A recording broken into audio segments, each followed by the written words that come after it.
Welcome to CELT-cast, the bi-weekly podcast from the Center for Excellence in Learning and Teaching at Concordia University, Wisconsin in Ann Arbor. Your hosts, Rob Balza, Kate Robertson, and Carrie Bierke, bring you conversations with professors and thought leaders from around the world, sharing fresh insights on teaching and learning. This academic year, 2025 to 26, we're focusing on one of the most transformative forces in education today, artificial intelligence. Whether you're a faculty member, educational leader, or simply passionate about learning, CELTcast is your space to explore ideas, spark curiosity, and imagine the future of education together.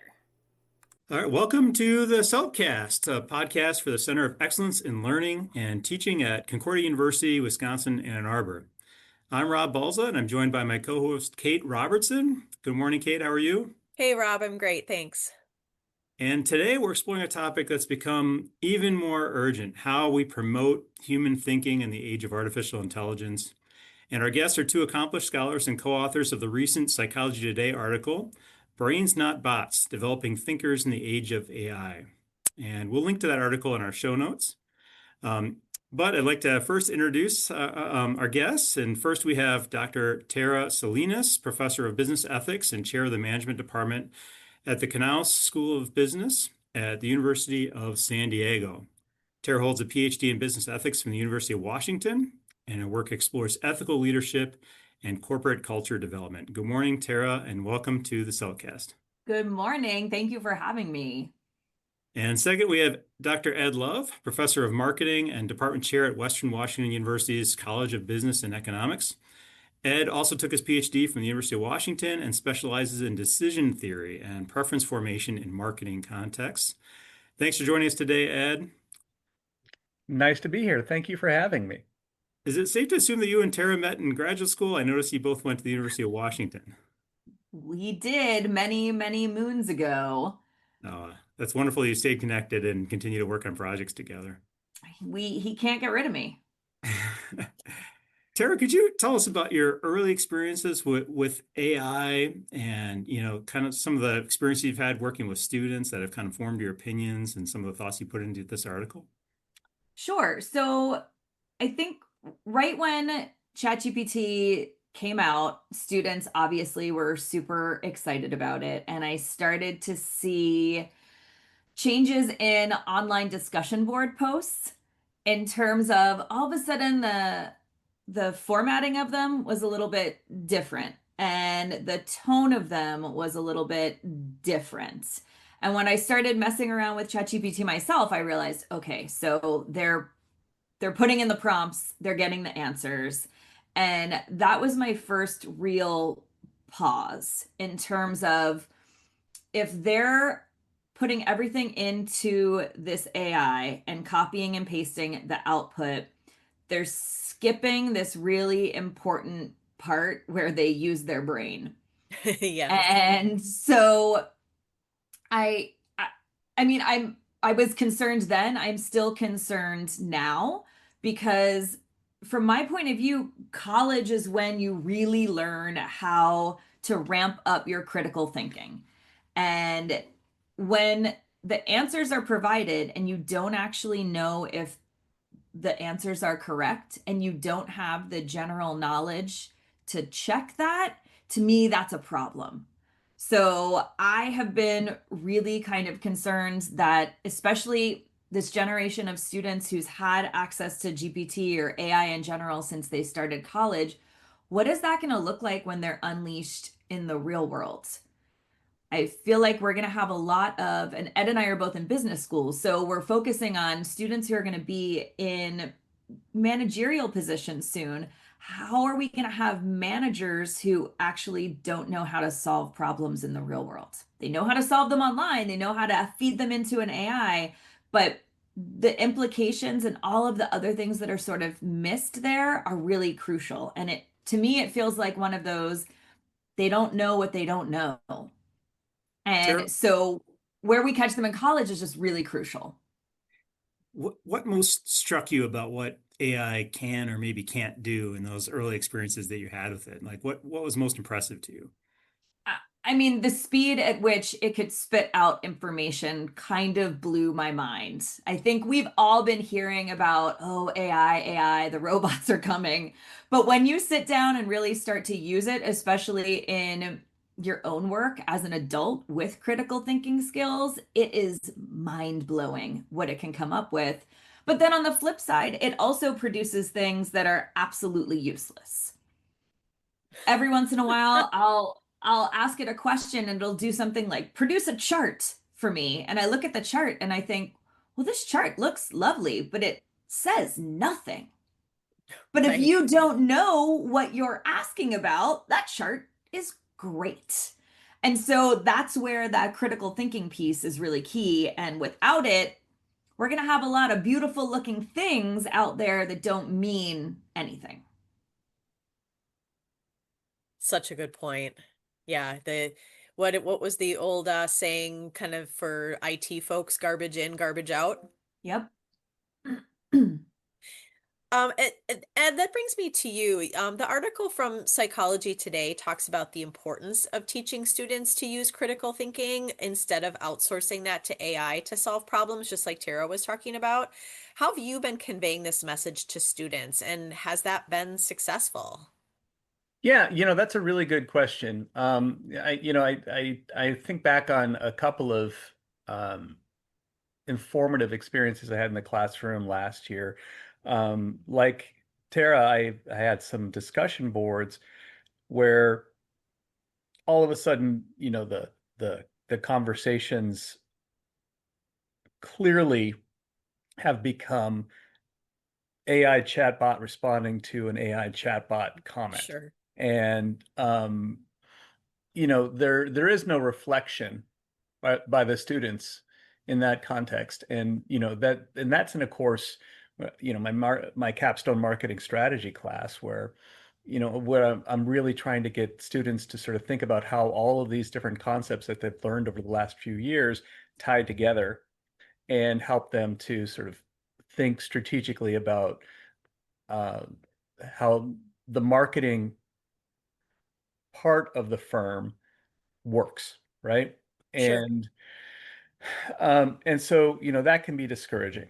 And the other um, the other thing that I got was from my marketing analytics class, where I'll have students doing different Excel-based homeworks, and I remember one student was clearly turning in something that was um, not their own work, and purely something that they had generated off of AI. And what was interesting about it was that, as Tara said, it looked pretty good. Like it looked like there was an Excel answer there, but it wasn't really answering the question. And so that contextual knowledge that we try to provide through the guided learning process that is college was missing. Yes. And so, I'm teaching both of those classes again this term, and what I find is that I need to talk with students about thinking about using these tools as partners, and I need to rely more on struggling through the in-person conversations, leaving more space for that.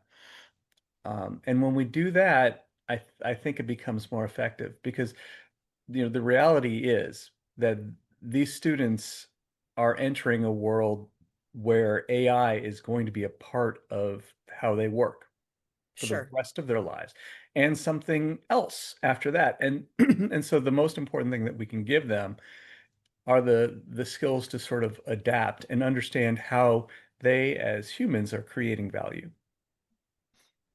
I love that. Thank you. Do you feel like their attitudes are shifting? Do you feel like most of them are kind of buying into that, or is there still kind of some resistance?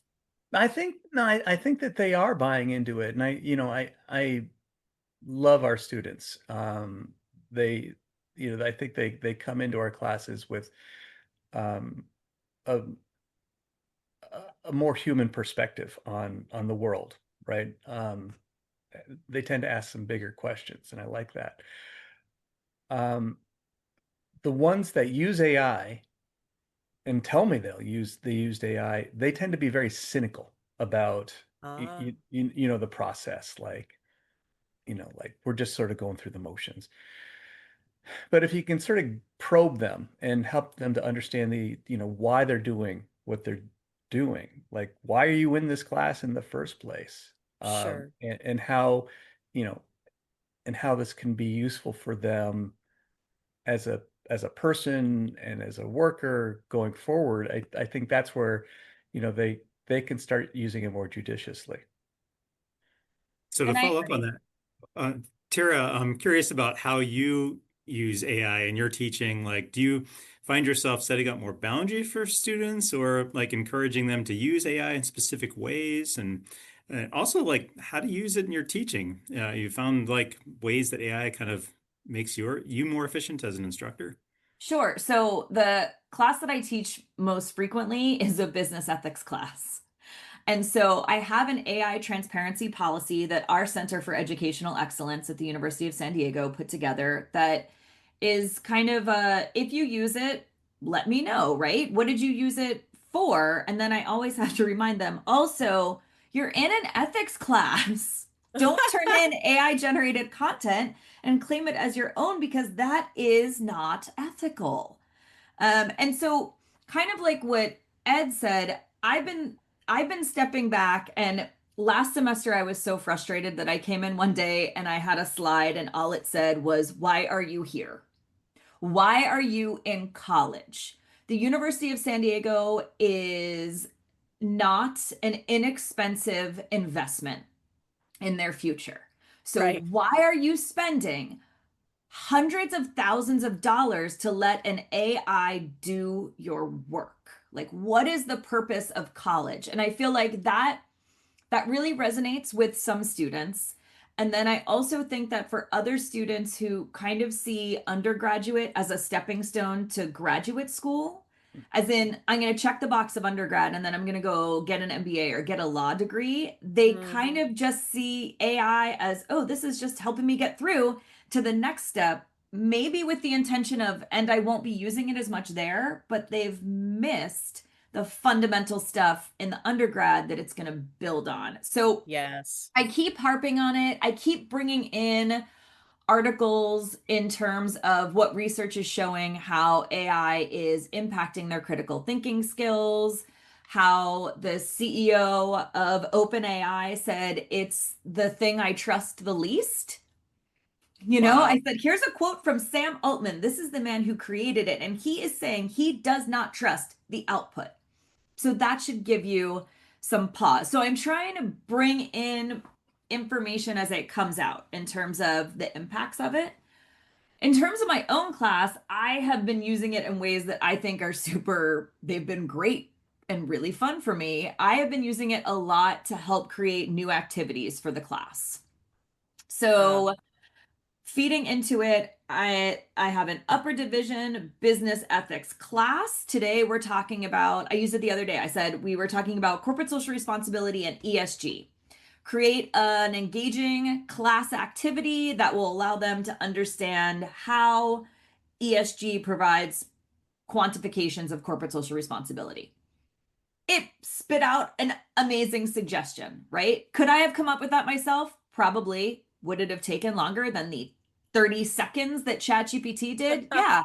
And then what was awesome was I had this hands on activity in my classroom where students were looking at real time ESG data and trying to decide essentially if they were investors, who are they investing in according to their ESG data and why. I thought it was a great prompt. So I've been using it for things like that. I've also been using it.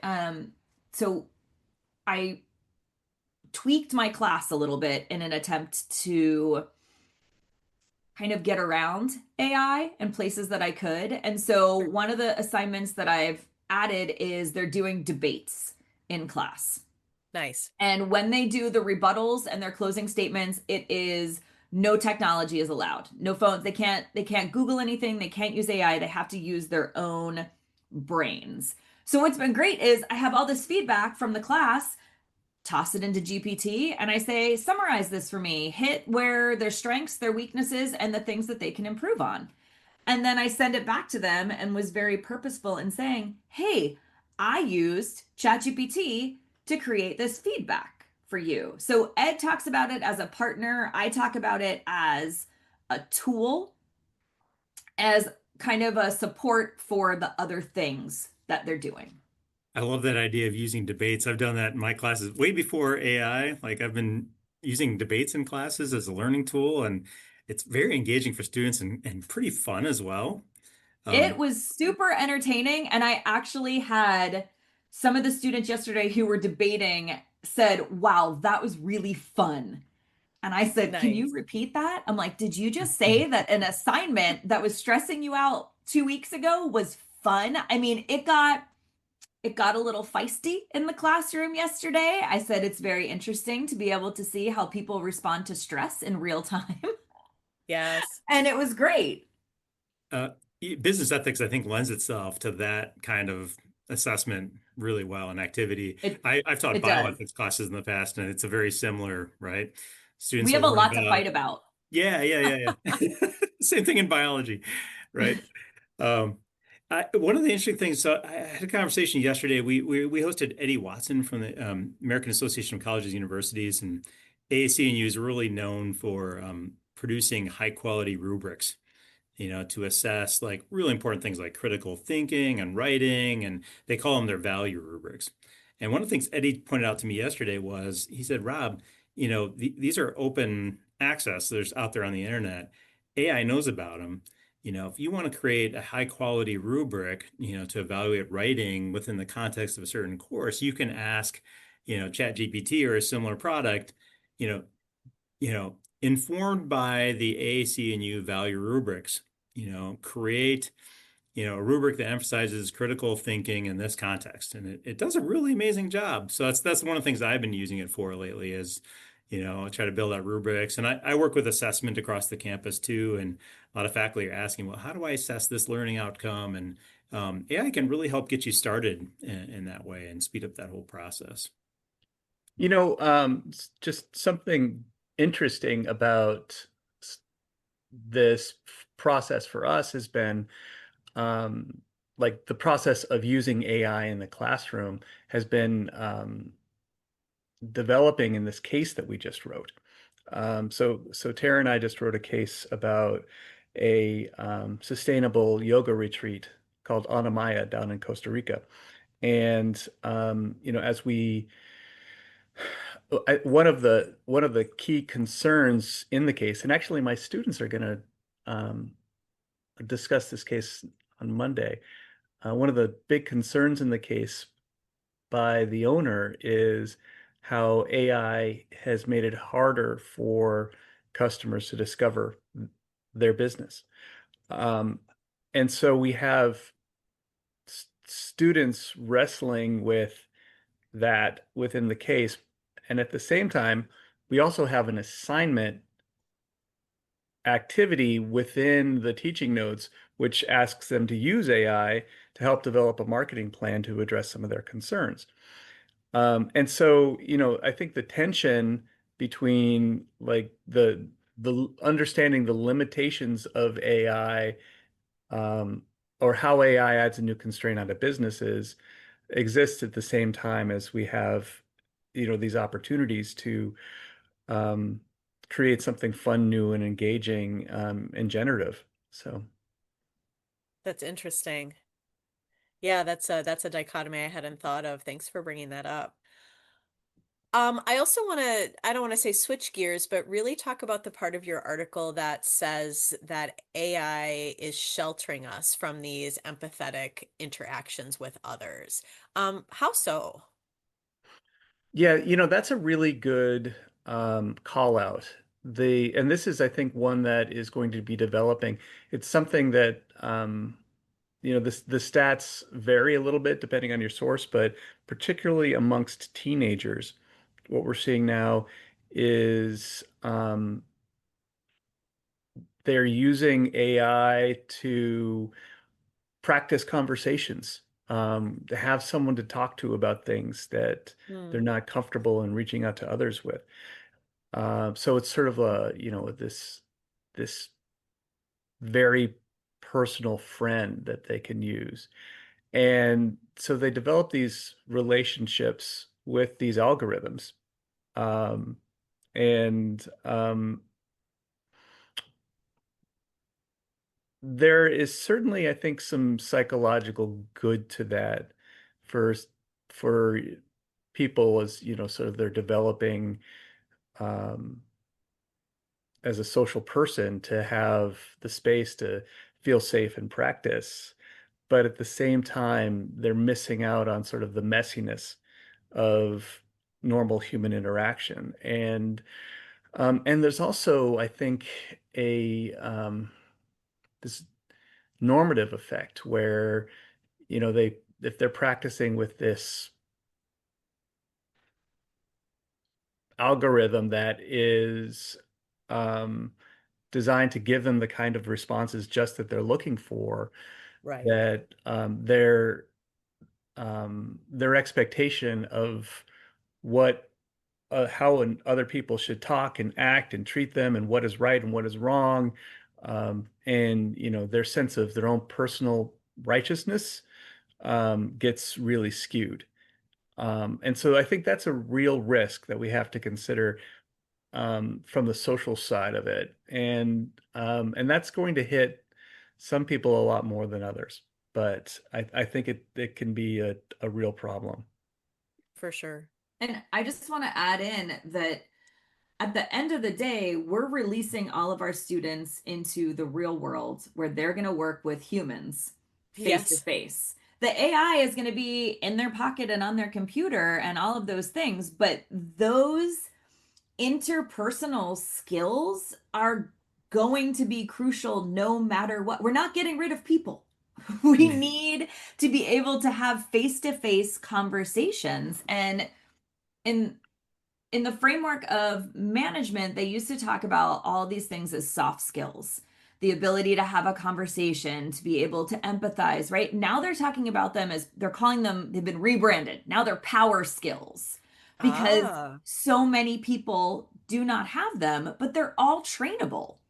yes. And this is one of the things where, from an organizational standpoint, we're going to have people coming into the workforce who have some deficiencies on some sides, but who are above the curve in other sides, right? Sure. And so the organizations are going to have to figure out how do they train them up. We're going to have Gen Z employees who know way more about AI than the people in leadership. Yes. And so how do we fill in that gap? Because that gap is really crucial. And like Ed said, chatting with an AI is not the same as talking to a person with your mouth face to face. It's just not the same. And I think that younger generations have adapted to just everything is online. And at the end of the day, work is still going to involve interactions with other humans. Sure. This idea of using AI as a counselor or a close friend to confide in, I mean, that's an idea that's foreign to me. But I believe you, Ed, when you say, our students are starting to use it that way more and more.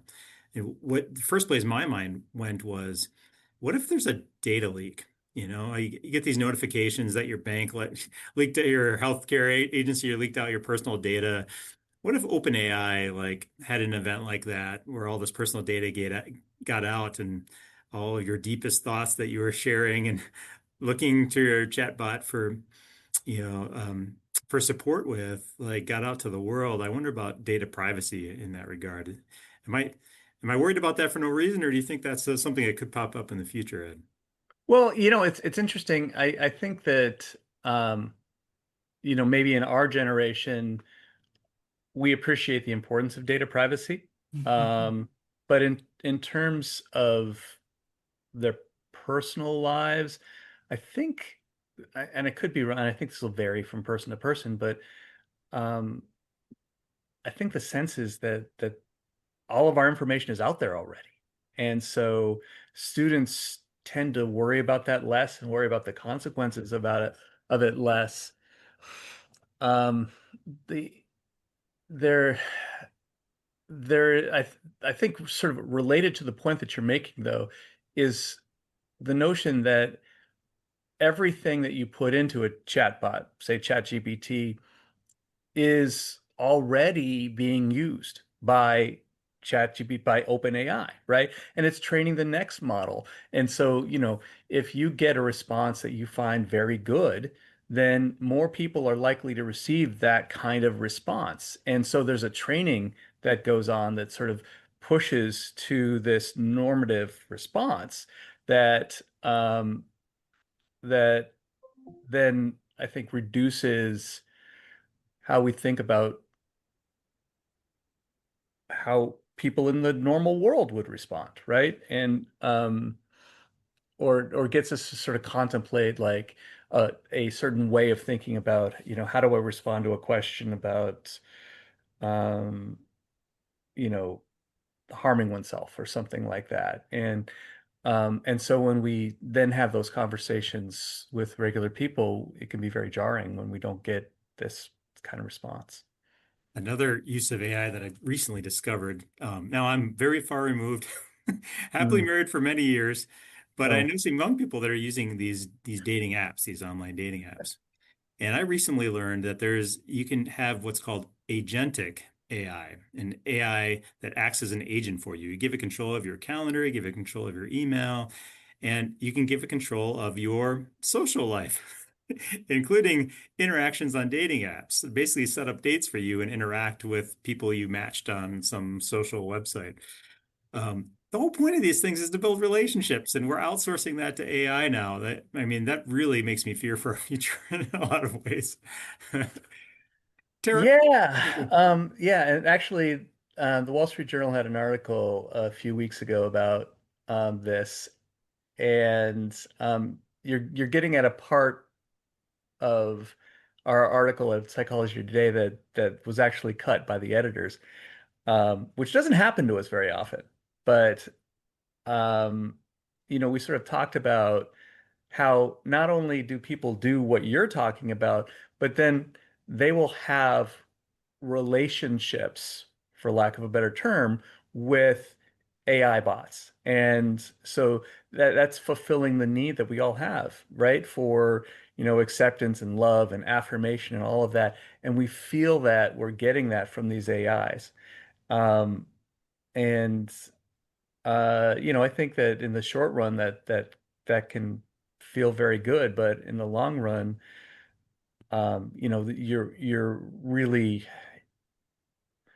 you're not fulfilling that deeper need for human interaction.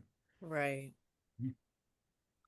Tara, I know you don't have a crystal ball, can't see into the future, but one of the things like higher ed leaders are struggling with right now is like, where is all this going? How's it going to affect the university?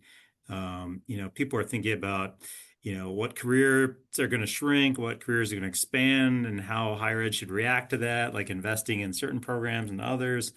I know higher ed leaders that are like launching majors and graduate programs in AI, and others say, no, no, no, that doesn't make any sense. Just embed it within the programs. Like, how do you see this playing out, 2, 3, 5 years from now? Like, how is AI going to affect higher education from your perspective? I mean, this is something I think about a lot, right? Just because I'm thinking in terms of my own class, but the business school as a whole has been trying to figure out how do we first of all train faculty up, right? And frankly, there is resistance to AI in a lot of circles, particularly for those of us of advanced age, right? Where Yes. yes, we understand it, but we're not using it as much. So part of what higher ed needs to do, I think, is recognize this isn't going anywhere, and we've got to figure out, so what's our process in it? Are we gonna embed it in everything, like you said? Because we can't ignore it. And I think that was initially some universities and some units of universities were sort of like, oh, we ban it. And Yes. that's not going to work. And I Right. think part of what higher ed is going to need to do is really connect more with sort of employers and frankly with what I call the real world, right? Mhm. And ask these organizations that are hiring our students, what are they missing? How do we get that to them? And that's going to need to be sort of retooled into our curriculums. Because at the end of the day, there are certain things that college is just for. We're teaching them fundamentals. And I think that what AI is really pushing us to do is to not kind of settle in on the same content we've been teaching for years. This is a challenge to higher education as a whole, but then to the faculty that are delivering this content to figure out how do we prepare our students. And so I think sometimes there's a disconnect between what we're doing within the sort of university bubble and what happens when they go out into the real world. So I think it's going to take a lot more questioning of the people who are hiring them and then of our alumni saying, you've been out of school for 2 years now. What do you wish you would have done in college? And I kind of hope a lot of them are like, oh, I wish I would have used my brain because now I'm dependent on AI. I mean, it's unlikely, but what happens if AI just goes away? To me, Right. that it's become such a crutch that I'm worried that if all the AI, if the switch was flipped and it's turned off tomorrow, we have a lot of people failing their classes right now. We have a lot of people who are just kind of stunned and unable to do anything. And that's a really terrifying future.